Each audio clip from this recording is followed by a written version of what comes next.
if Jesus is coming back from the dead after being crucified is proof that he is God, because only God conquers death, right? Mm-hmm. Then what do we do with Jonah?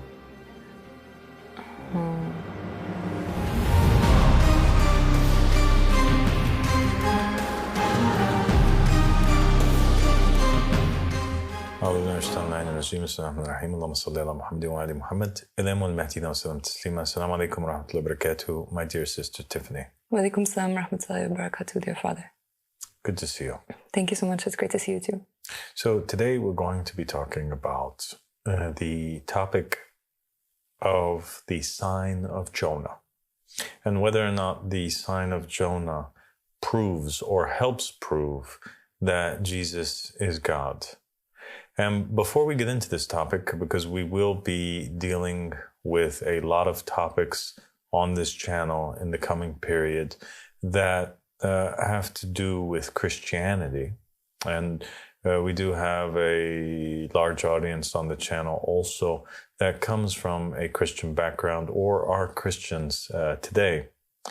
I think that at the outstart we have to say that our purpose here is not to offend anybody, nor is it to go to war against Christians at all, but rather to have an honest and open conversation together, us and our Christian audience members and the rest of the audience members, in order that we together as human beings can hopefully be guided by God to the truth. Mm-hmm. Certainly they believe, many of them would believe that they are upon the true path, and if they believe that with all of their heart and soul, then they must believe that they are going to paradise and that they're going to enjoy all of eternity in a place that's good, mm-hmm. in heaven, in paradise. And I would hope and I would expect that anybody who is truly a follower of Jesus Christ, that they would want to share that, that salvation, share the opportunity to be saved with anybody else who is sincerely seeking God. And certainly we are. Yeah. And also we are convinced in what it is that we believe. And at the same time, we want to share it with other people. But there are two types of people that are out there. Yeah. There are people that are set in their beliefs, and they don't move and they don't open their ears to listen to the truth, even if the truth comes knocking at their door or smacks them in the face. And there are other people whom are the companions of the evidence, companions of the proof. Wherever the proof goes, that is where they go. Yeah. So for me, when I look at the stories in the Quran, the stories and the verses in the Torah, the Old Testament, and in the Gospels, I think that one of the most common themes throughout the three books, the one thing that the three books agree on, is that people that are not open to hearing the truth, or people that are not open to changing their minds, people that don't have the ability to entertain a thought without fully accepting it until they reach the conclusion, the absolute conclusion. People that stick to the religion that they were born upon just because they were born upon it, or just because it makes them feel good, without investigating or reading. These people are not liked so much by God, and they're not praised in any way, shape, or form. But rather, these three religions encourage us and tell us, either directly, or through the stories of the prophets and the messengers, that, as long as we are alive and as long as we are breathing, we should be searching for the truth. And certainly the Ahl Bayt alayhim salam told us to question our religion until we are told that we are crazy, question and search for the truth, even if we have to, look for it in China. That's the starting point that I would like to begin from, with all of our viewers. And so that, everybody tones down the aggression a little bit. Certainly, we are not going to get anywhere if, for example, I give a message and I'm calling my audience, the viewers or the people that I'm having a conversation with, or the people that I'm trying to share my viewpoint with. I'm not going to get anywhere if I'm calling them animals in human form, right? Or Canaanites or people of hell. And at the same time, they're not going to get anywhere if they are attacking Muslims or attacking, our beliefs without giving it a fair chance. Because one of us is right, or one of us is right and one of us is wrong, or we're both wrong, but we can't both be right. Yeah. Right. So that's the starting point where we want to begin from. The assumption that the other party is also equally as good as you are and is searching for the truth, and one of us is confused about something. So let's help the other with removing this confusion. And I don't think that it's going to happen necessarily overnight or after one episode, but perhaps after many conversations that we have together, we can reach the truth together. And so even though I'm convinced in what it is that I believe in, I'm totally willing to have an open mind. I always do. And I'm a companion of the proof and the evidence. Wherever it goes, I shall go. Even if it was to lead me to Christianity or to any other religion, I am happy to do so, because in the end, what we seek is God. We don't seek, to prove ourselves right. Yes. Yeah. I mean, I think what you've said is very important.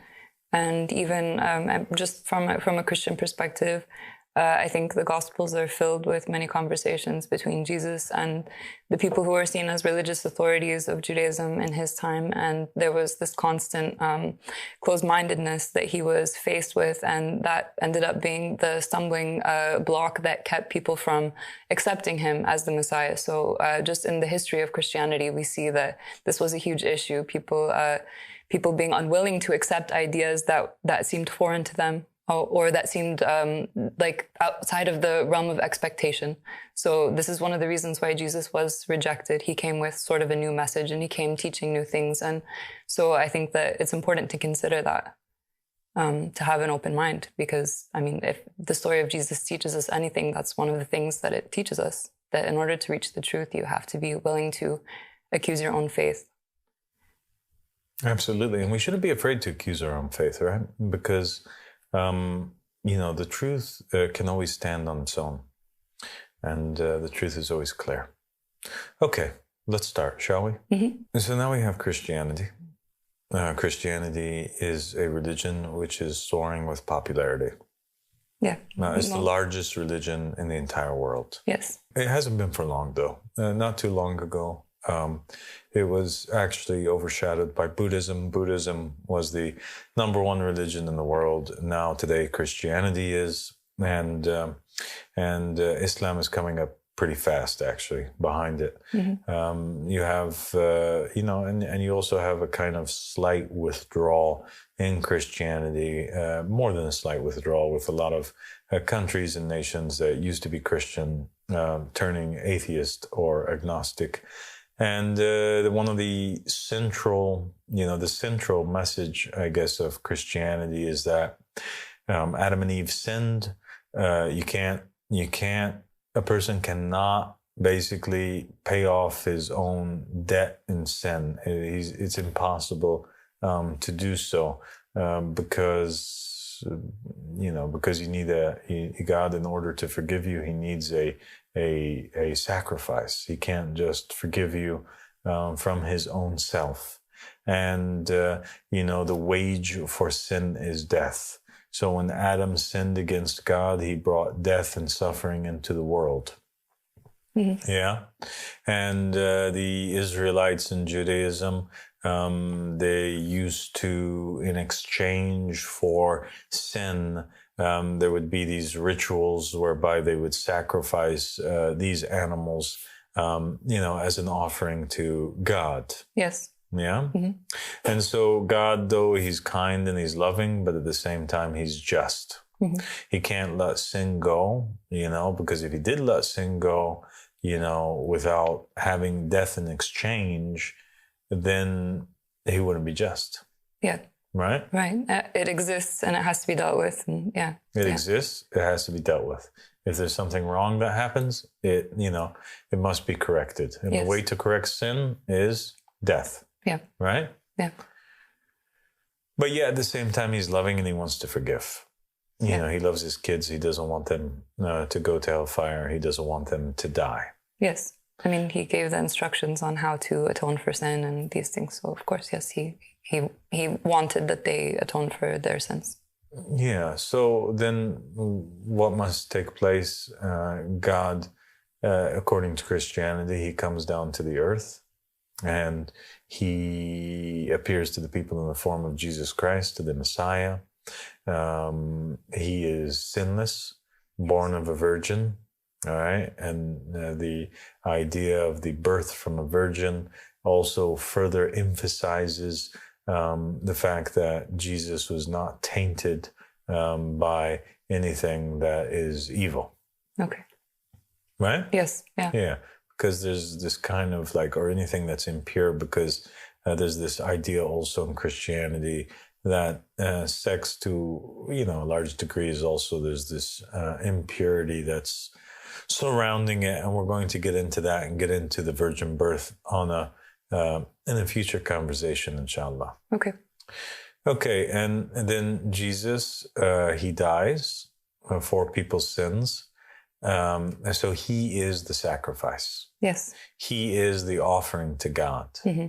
The ultimate offering. He is the ultimate offering. So instead of offering an animal in exchange for the sin, God offers a perfect human being who is without sin. Yes. Because Jesus is without sin, he shouldn't have died. Right? Yeah. Because death is in exchange for sin. But because he did die and he was crucified, God has to be just also. So he exchanges and ransoms for Jesus' death the sin of all those who believe in him. Yes. Okay. For all time. Not just for that time, but for all time, whoever it is that hears or, about Jesus having died for people's sins and believes in that, then they will be forgiven. That is what's taught, yes, by the institutions, by the church, and that's what's written by the epistles of Paul, and it's in the Bible. So yes, that's the concept that they believe in, for sure. And then, but at the same time, you have to believe not just that he was crucified, but that he actually overcame death.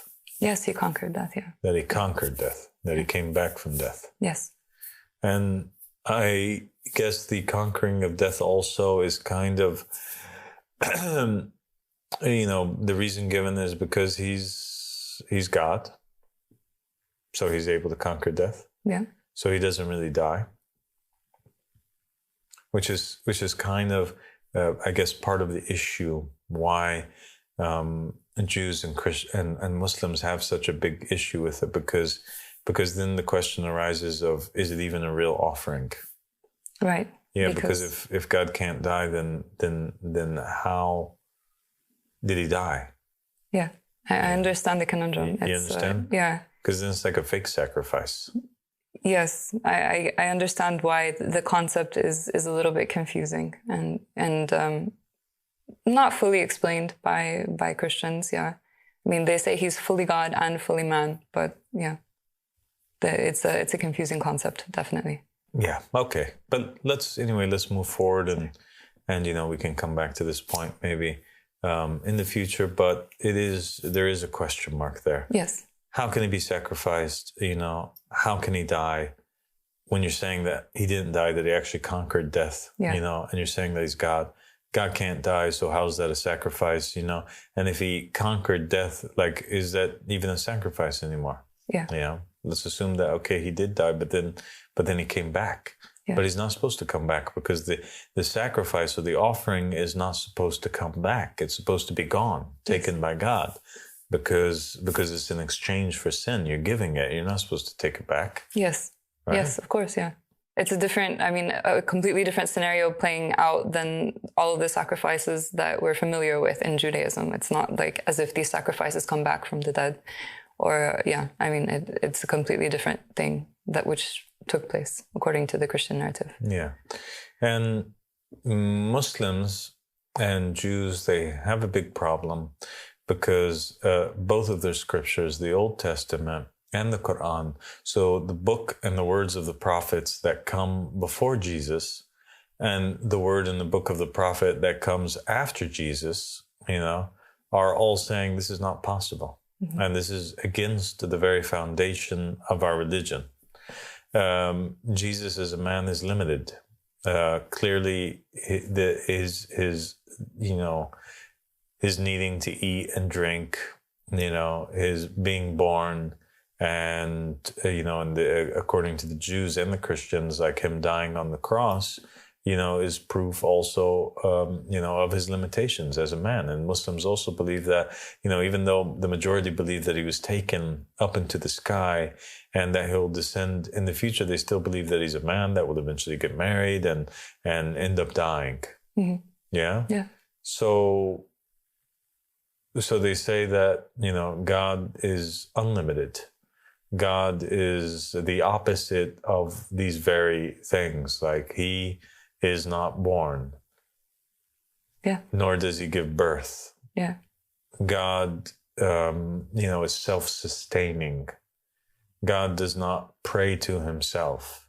Yes. Jesus prayed to the Father. Yes. And depended on the Father. Yes, absolutely. And asked the Father many things. Yes. Right? Yeah. And attributed all of the glory to his Father. Yes. God Almighty doesn't do this. God is the I am, who says, I'm the one who does. I'm the one who, Yes. God in the Old Testament, he issues very stern warnings against idolatry, and he destroys entire nations. And he is angered with nothing more than to have something worshipped as him or as a partner with him. Yes. Yeah. And the same thing with the Quran. The Quran is filled with verses where God is emphasizing on the fact that he is one, mm-hmm. and that there's nothing on the earth that's like him. Yeah. And issues a stern warning against those who claim that Jesus, the son of Mary, is the Son of God, or that God has taken a son, and people who are holding on to this belief or propagating this belief without, presumptuously, without evidence. Mm-hmm. That God takes great offense to it, and he promises that the end of that is going to end up very, very bad. And so Jews and Muslims, I think, would love the idea of Christianity, and would, if there was no contradictions between the narrative and between their books and the words of all of the prophets and the messengers, with the exception of the authors of the New Testament, or the people that understand it in that way, who wouldn't want to believe in an idea that God was so loving and so merciful that he's offering you a chance, and all you have to do is believe that he was crucified on the cross, in exchange for your sins. Like, accept that, and you will never be burnt by hell. Yeah. That's a beautiful idea. It is beautiful. That's a beautiful religion. Yeah. Yeah. It is, as you said, beautiful. If it's true. Yeah. But if it's not true, then it's a very bad thing, because then I'm going to hold on to this false hope or false idea. And then in the end, I'm actually going to offend God. This is This is the problem Yeah. that they have. And so the Muslims and the Jews, they're scared. They're scared of making God angry. This is what prevents them from being on the same page with Christians. Yeah. Nothing more and nothing less. Christians, Jews, Muslims, all of them are just seeking to please God and to be close to Him and to obey them. And all of them see themselves as children of Abraham, or at least friends and advocates of Abraham and his family. Yes. But it's complicated. Yeah. It's complicated because the one who is wrong, it seems like if you believe in the Christian narrative, you're taking a huge gamble because there's all these contradictions to the scriptures of Judaism and the scriptures of Islam, and you would be angering God if you were to associate somebody with God when God had commanded not to do so. So it's a huge potential problem. Yeah, it really is, and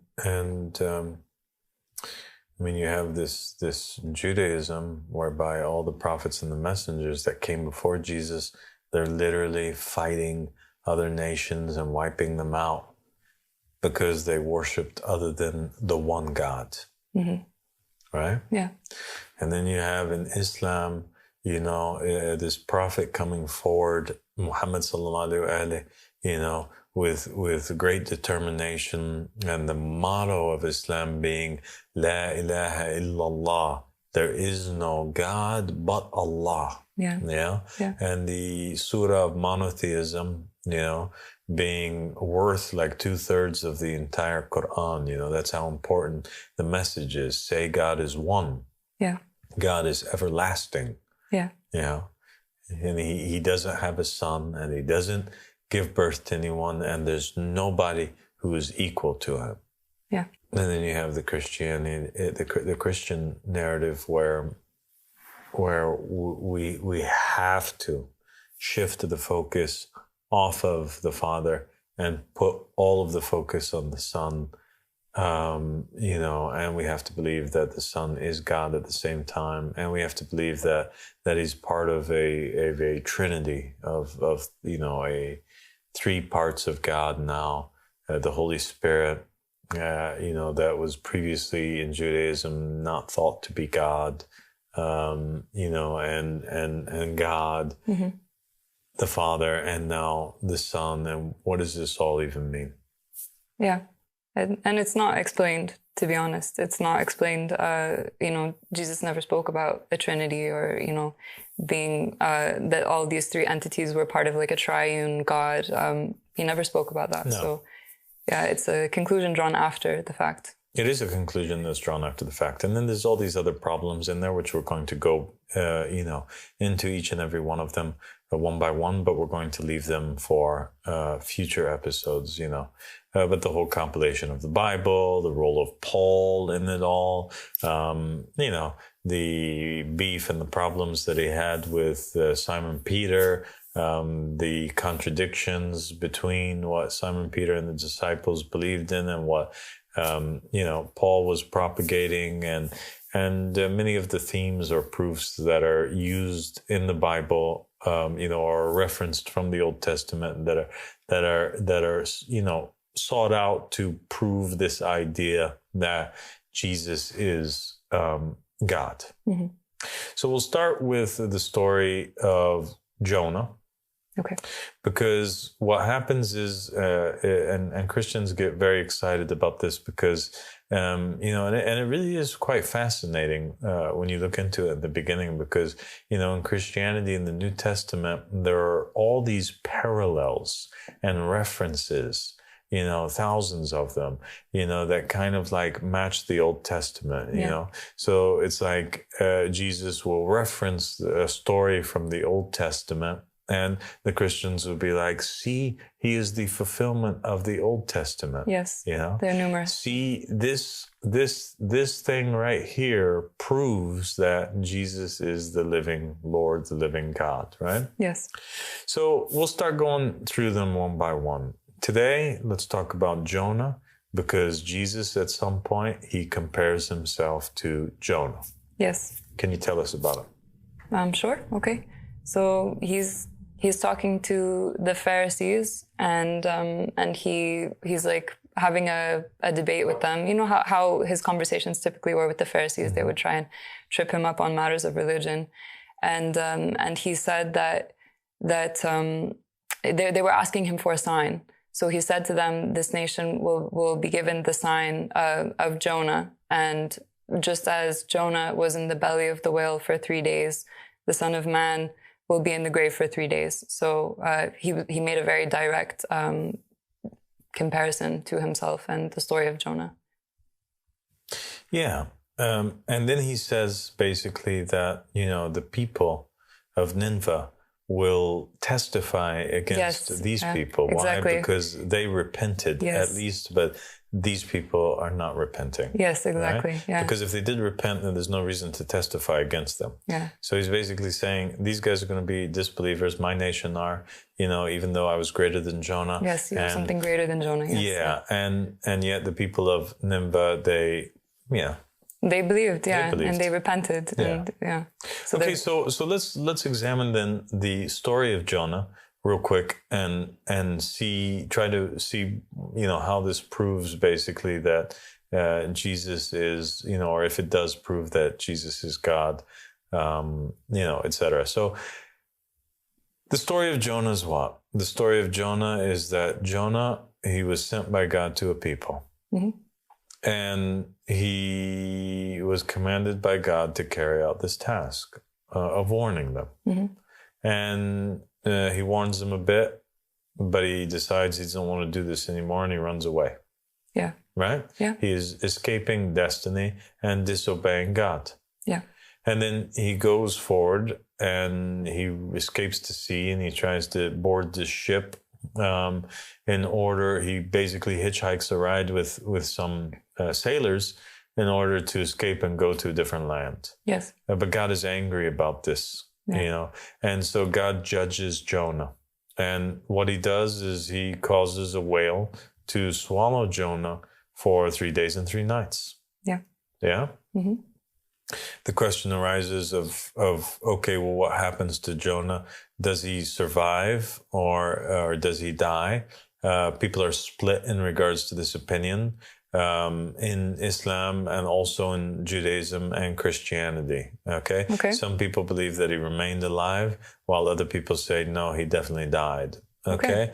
And the reason why they usually think that he was alive is just because he's talking and has, conscious awareness of what's happening, in the whale. But the reason why people think that he died is because he himself literally says that, when he was in the grave, he says, when he was in Sheol, the grave, when he was dead, he cried out to the Lord.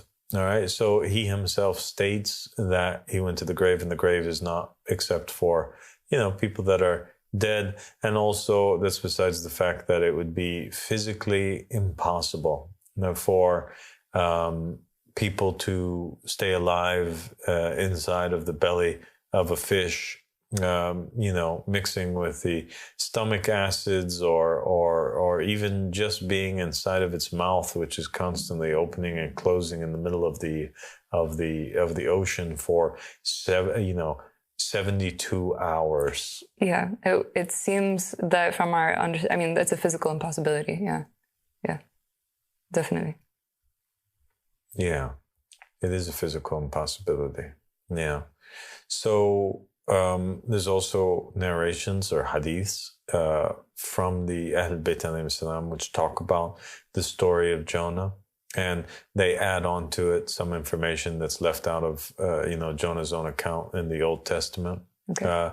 And basically the hadith states that while he was in there, he actually met with some of the other characters that were in hell. Okay. One of them being Korah. Okay, and Korah was the guy who was leading the rebellion against Moses, and basically Korah asks him. He says, "Hey, who are you? You know, and is that you, Jonah?" And you know, he identifies himself. He's like, "Yeah, it's me, Jonah." And he says, "It's me, Korah. What's going on? You know, what's happening up there? What's taking place?" And he's asking him about, you know, and what's happening, and sharing with him in this account, you know, his misery for being down there and in the pit of hellfire. Wow. Right? Yeah. In the realm of the dead. Yeah. Okay, so he made it to the realm of the dead. Yeah, he made it to the realm of the dead. So Jonah is now in the realm of the dead. Korah got swallowed by the earth. Jonah is taken by the whale into the belly of the earth. Wow. Right? This one got swallowed into the land. This one gets swallowed into the sea. But the same thing, they're you know, at the end of the day, they're in the belly of the earth. They're in the realm of the dead, and he's communicating with them. Okay. And then after his conversation with Korah, he ends up repenting and begging God for mercy, and, you know, saying, "There is no God but you, you know, glory be to you. I was of the wrongdoers." Yes. Yeah. And because of that repentance of Jonah, God basically brings Jonah back from the dead and causes the fish or the whale to spit out Jonah onto the shore. And other narrations mention that, you know, his body and flesh is all eaten up and you know, basically disfigured, and he has to lay there on the shore, kind of, you know, eating from the plants that are around him and staying under the shade of other plants in order, you know, until he gets better. And when he eventually gets better, he goes back to his people. Okay. Yes, because of course the whale would begin to digest his body. So yeah, his body would be not in condition to just come back to life, one would assume.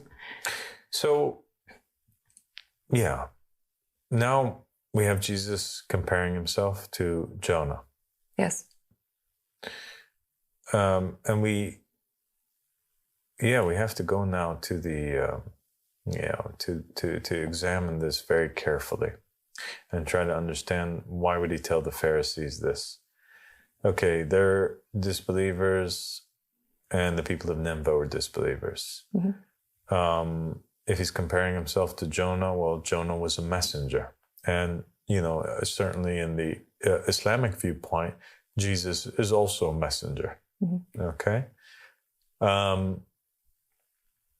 Jonah was caused to die for 3 days and came back from life and appeared again. Jesus, according to the Christian narrative, he also died and he came back after 3 days. Yes.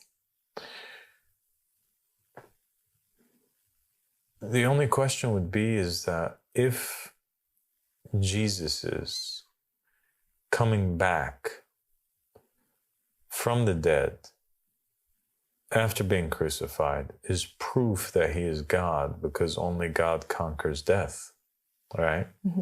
Then what do we do with Jonah? Okay. Yeah. I mean, because also Jonah would have conquered death. Yeah. Right? Yeah. So where is the comparison? Did Jonah also go into the belly of the whale in exchange for the sins of the people of Nineveh? I mean, that's certainly not the understanding of the story, no. So Jesus conquers death, okay, but so did Jonah. Jonah also conquered death, right? Yes, he did. He died for 3 days, was swallowed by a whale, and then God commanded the whale to spit him out, and then he was back.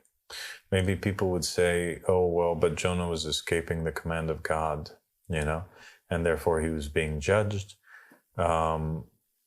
You know, and for that reason, he went into the earth for 3 days and 3 nights. But somebody could also argue and say that that's exactly what Jesus did too. that Jesus in the New Testament, he gets on his knees and he begs God to remove this cup from him, just as Jonah wanted to escape the mission that he had from God. Jesus too wanted to escape the mission that he had from God. And right afterwards, the result that Jesus faced was the same result that Jonah faced. Each one of them wanted to escape from the mission that they had. And as a result of that, each one of them gets swallowed into the earth, being caused to die. And the assumption would be then that just as, Jonah was forgiven and brought back by God, Jesus is greater than Jonah. And so therefore, after Jesus is judged in the underworld, he also is forgiven and brought back to life. Yeah. Yeah, I mean, you can absolutely draw a parallel between what happened in these two stories. I mean, the prayer that Jesus made to God, the pleading that he made to God to lift the cup from him, can't really be ignored in this case, because it does parallel also the story of Jonah, where he didn't want to complete the mission that God had given him. So yes, absolutely. So the story itself, it doesn't seem to prove at all that in any way, shape, or form that Jesus is God. Actually, the parallel that Jesus draws between him and Jonah, it almost seems to be like Jesus is trying to prove for future generations that he is man, that he is a messenger, that he too is judged by God, that he too can make mistakes like Jonah did. Right? Yeah. Or else why compare yourself to Jonah? Yeah. I mean, if you are God, then why compare yourself to a mere messenger? It doesn't make sense that you would. And if you are God, why are you trying to escape from yourself or from your own command? Yes. Pray to yourself to lift your own command from yourself. If Jonah was God, why would Jonah give himself a mission but then try to escape from the mission? Same thing with Jesus. If Jesus was God, why would Jesus give himself the mission of coming into this world for the sole purpose of being a sacrifice in order to atone for the sins of all mankind that believe in him? But at the same time, when he comes to the most important, vital point, the whole point of why he came to the earth in the first place, he decides that he wants to escape from that by objecting to his own self and saying, I know that I'm God, and I know that you sent me, and I know that you're in me and I'm in you, and that we're one. But at the same time, please remove this cup from me. I don't even want to do it anymore. Yeah. It defies logic. Why did you come? What is the purpose? But there has to be another purpose, or else why would Jesus want that the cup be removed? Yes. If that was the sole purpose of what he was meant to do, then it doesn't make sense that he would make that prayer. It makes sense for him to ask for the cup to be removed if his purpose was to come and rule as the Messiah, and then the people are objecting to him and not listening to him, but that's the reason why he was sent, and now they're going to kill him. Then yes, it makes sense that, Jesus says, well, I haven't, fulfilled my mission yet with the people. Please, God, remove this cup from me. Don't allow them to kill me, and give them a chance, or give me a chance that I may fulfill that which I came for. But for you to come only for the sole purpose of, having everybody's sins and save them in that way, and you know about it, and you've been drawing all these parallels before to prove that that's the reason why you came, and then in the end to try to escape from that destiny, well, for sure, that would deserve, if that was the case, first, it wouldn't make sense that you would be God, but let's say you're a messenger and that's the purpose why you came. For sure, you objecting to that would necessitate also that God punishes you for 3 days and 3 nights, or judges you at least. Yeah. I can't argue with the logic. It's, or in the case that Jonah didn't die and he stayed alive for 3 days and 3 nights, but was just put in the whale, but he didn't experience death and was not resurrected, then the parallel that Jesus draws was basically to say that I too didn't die, and I too, am alive. And then that kind of negates the whole idea of there being a sacrifice, because there's no sacrifice anymore, because Jesus didn't really die. Yes. And Jonah didn't really die. Yes. Yeah. Okay. So there's no way around it, basically. No matter which way you think about it, it kind of disproves. Yeah. Yeah. It proves that Jesus is man. It proves that he's a messenger. It proves that he can object to God like Jonah did. That's all that it proves. Wow. Right? Yeah. I mean, when you contemplate deeply over the words of Jesus and what it actually means, it's a little bit different than what they lead you to think. Even the idea of a resurrection proving, or, a resurrection proves that Jesus is God, because only God can conquer death, is a strange one. It's a strange logic too. That's contradicted by Christianity itself. I'm not even going to talk about Judaism and Islam at this point, because there are other characters in Christianity that are resurrected. Yeah, like Lazarus and those who are resurrected in the New Testament, you mean? Yes. Yeah. But I'm not really talking about them. I'm talking about other prophets and messengers. Okay. Okay? Yes. Yeah. Like in the book of Revelation, there is this, mentioning of two witnesses that are coming forward before the second coming of Christ. And they testify to him. All right? And they testify and they, prophesize to the nations. And these two individuals are thought in Christian theology and writings to be two prophets. Some believe them to be Enoch and Moses. Others believe them to be Elijah and Moses. That Elijah and Moses come forward. They're resurrected from the dead, just like those two witnesses were with Jesus at the scene of the transfiguration. The idea is that they are resurrected and come in the future and prophesize before the coming of Christ. Even in the time of Jesus himself in the New Testament, the Jews are asking if he is the coming of, Elijah or Jeremiah or the prophets. So Yes. this idea of prophets overcoming death and coming back again to the earth, being resurrected, is not, one that would necessarily prove that only God can do that. Yes, you're right. Yeah. It's not exclusive to Jesus. No. And yeah. So then therefore it takes away the meaning that they attach to it, being that Jesus must be God because he overcame that. Yeah. Yeah. And then it also, you have to wonder, who's greater? Is if we're going to talk about resurrection as a proof that of the greatness of one prophet over the others, or one individual, or the divinity of an individual over all other people that have came and spoken the Lord in the name of the Lord, who is greater? I mean, is Jesus greater, who came and was crucified and then, came back and then ascended, or is Elijah greader, who didn't have to go to the belly of the earth at all? Right. He didn't have to go to the bad place and hang out with Quran and all of the bad people. He went straight up to the heavens above. He was taken in a chariot of fire, and remains alive to this very day. Yeah. Right? According to the Christians and the Jews. I mean, that's a fair question. Yes. Right? Yeah.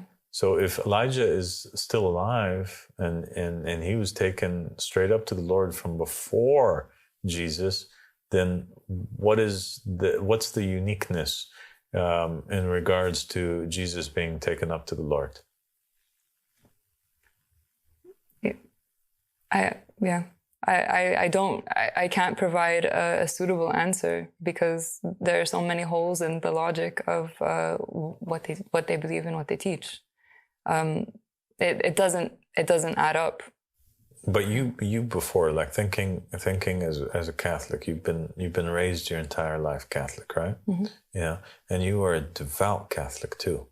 You're not just like a normal person. You attended church. Mm-hmm. You played Mary in the church plays, right? Mm-hmm. You sang in the choir. Mm-hmm. You attended the Bible studies, right? Like you believed with all of your heart and soul.